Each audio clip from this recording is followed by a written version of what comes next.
verða forseti og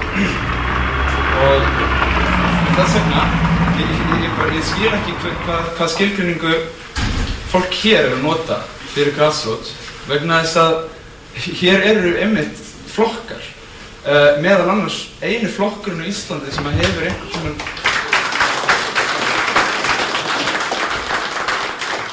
Η αλήθεια είναι πως δεν είναι συνηθισμένο φαινόμενο ο πρόεδρος μιας χώρας να συμμετέχει σε λαϊκές συνελεύσεις, όπως αυτή εδώ, στο ισόγειο μιας πολυκατοικίας σε μια γειτονιά της πρωτεύουσας. Ούτε να περιμένει τη σειρά του να μιλήσει. Lýðræði verður bara í stofnunum og þrautskipulögðum samtökum og öflugum fjölmiðlum, þá verður það ekki svipur hjá sjón. Þess vegna það sem þið eruð að gera hvert og eitt ykkar með sínum hætti nauðsynlegur þáttur í því að viðhalda lífsmarkinu í hinu lýðræðislega samfélagi í okkar landi.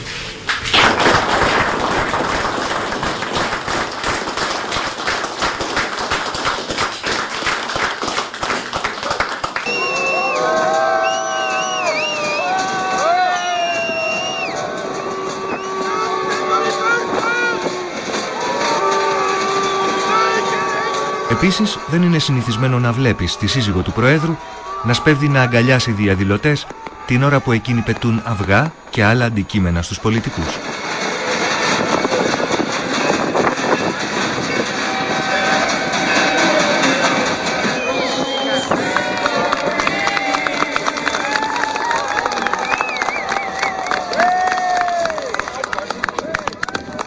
You come to those crossroads that on the one hand are the demands of the financial market, and on the other is the democratic will of the people.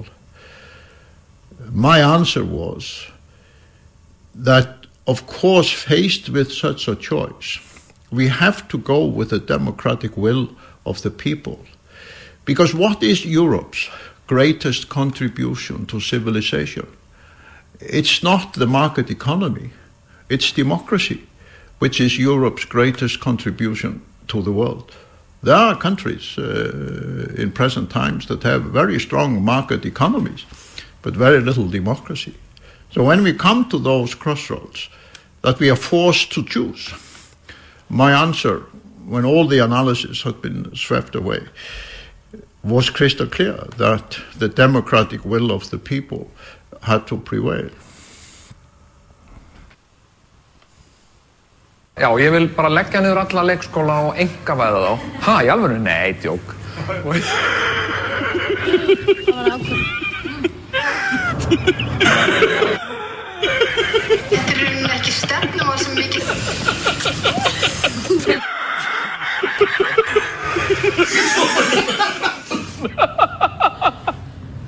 Það er ekkert verið að skafa utan af því hérna með þér. Yeah, my name is Jón Gnarr and I am the mayor of Reykjavík. I am 44, I think. And I have been mayor for 1.5 years, and I am also the leader of the Best Party, the first anarcho-surrealist party in the world. Ο Γιον Γκνάρ είναι διάσημος κωμικός. Κατά τη διάρκεια της κρίσης το 2009 αποφάσισε να ιδρύσει κόμμα με διάφορους ανθρώπους χωρίς πολιτικό παρελθόν.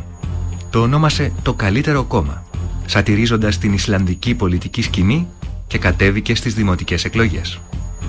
Ενάντια σε όλες τις προβλέψεις εκλέχθηκε δήμαρχος του Reykjavík. Við viljum borg sem flott, sem hrein og hlý.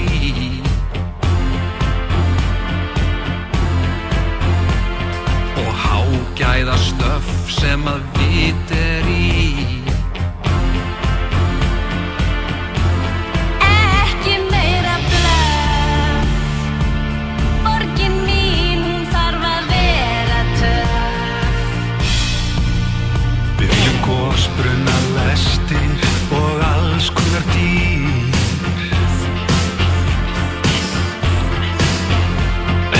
Glerjaðar hellir og stuttu brýr.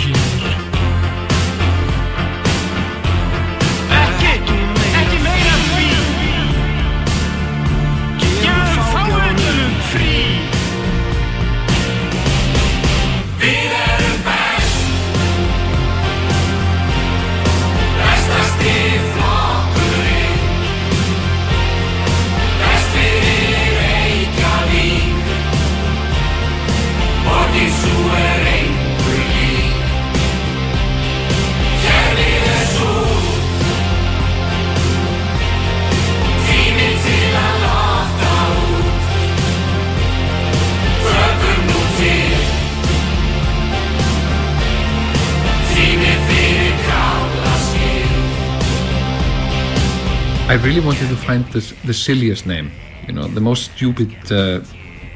stupid name, and I called it, the best party, because then it would be best. I had other ideas for political nonsense parties. For instance, I was thinking about the cool party.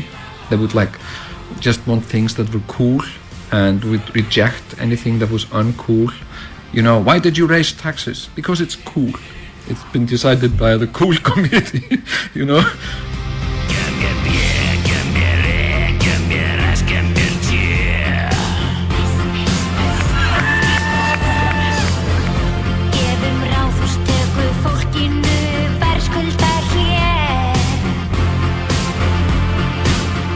Το 2010, ο δήμαρχος Γιον Γκνάρ σόκαρε τους συντηρητικούς του Ρέικιαβικ όταν άνοιξε το Gay Parade Festival ντυμένος τραβεστή.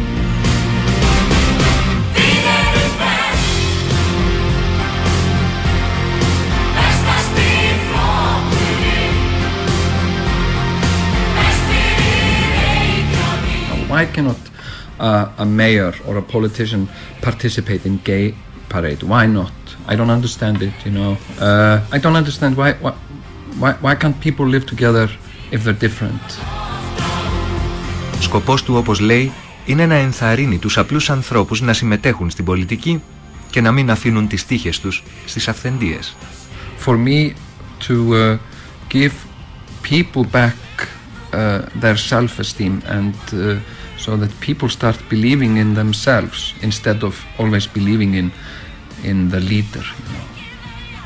Who will be the next leader who's going to save us? Because there is no leader. There is no leader who's coming to save us. Kæru samborgarar, nú þarf hver Reykvíkingur að líta sér nær, skoða hjarta sitt og spurja sig, fjölskyldu sína og jafnvel trúnaðarvini. Vil ég bjarta framtíð með Vesturflokknum eða vil ég tortíma Reykjavík? Ókeypis handklæði á öllum sundstöðum. Bestasti flokkurinn. Ísbjörn í Húsdýragarðinn. Best fyrir Reykjavík. Alls konar fyrir aumingja. Þetta þessi líf. Disneyland í Vatnsmýri. Kerfið svo. Fíkniefnalaust Alþingi 2020. Komið öll aftur mús. Sjálfbært gegnsæi. Heilsöfnum til. Út af benn og inn með einarbenn. Stokkum þessi flokkingsvík. Fokkur hug á Seltjarnarnes. Við erum best. Fellum niður allir skuldir. Og ókeypis í Hljómskálagarðinn. Og fækka öllum jólasveinum í einn. Og við sættum okkur ekki við lélegt vegna þess að við viljum fá best.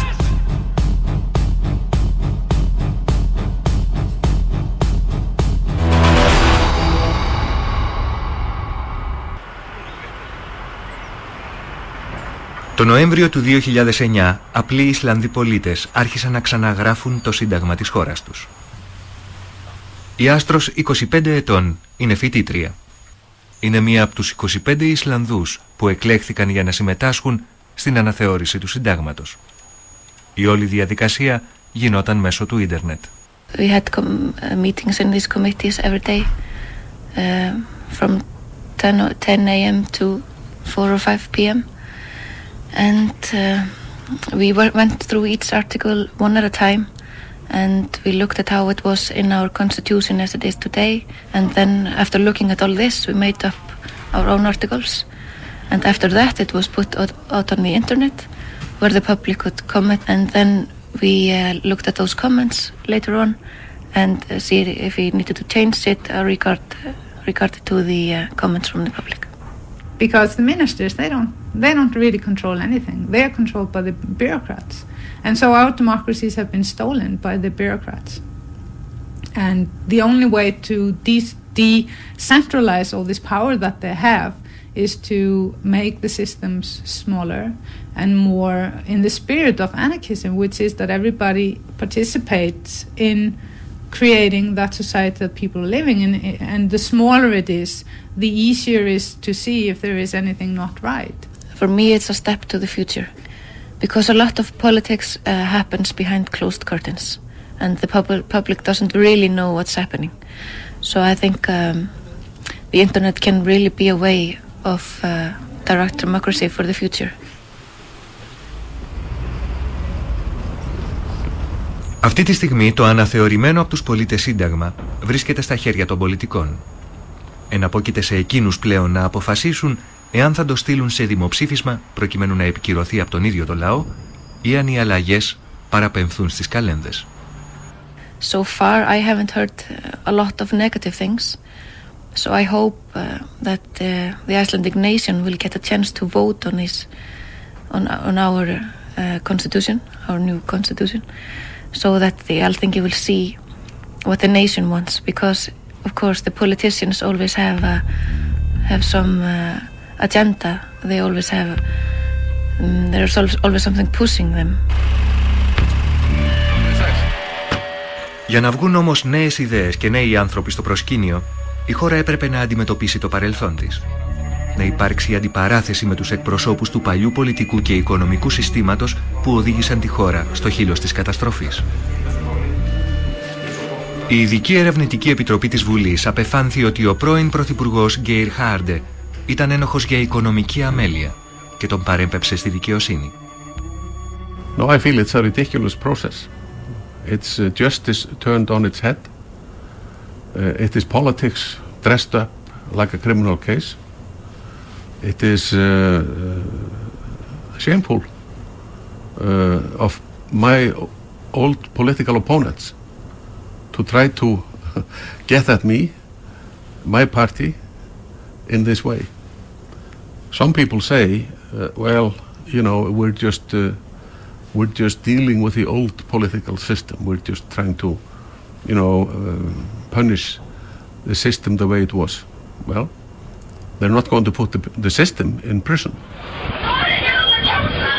Κατά την περίοδο της παγκόσμιας οικονομικής κρίσης από το 2007 έως σήμερα, ο πρώην Πρωθυπουργός Geir Haarde έγινε ο πρώτος πολιτικός ηγέτης στον κόσμο που κατηγορήθηκε για εγκληματική ευθύνη. You don't settle such differences in the courtroom. But that is unfortunately what is happening here, and the ultimate penalty is 2 years in prison, plus a lot of costs associated with the case. Για να οδηγηθεί ο Haarde στη δικαιοσύνη, ενεργοποιήθηκε ένα ειδικό δικαστήριο. Το Landsdómur συστάθηκε το 1905 για να ερευνά κατηγορίες εναντίον υπουργών. Αυτή ήταν η πρώτη υπόθεση που ασχολήθηκε ποτέ. I think there is a good reason why this law has never been used again before, and I don't think it will be used again. It was like a sleeping paragraph in the law book, never used. Nobody thought it would be used. I am confident how it will end. My conscience is clear. I have not broken the law. I have never done anything like that. And I don't think what we did in for instance, the fall of 2008, when we really took the important decisions to save the banking system and therefore a lot of other things. Those decisions do not call for the Prime Minister to go to prison. Quite the contrary.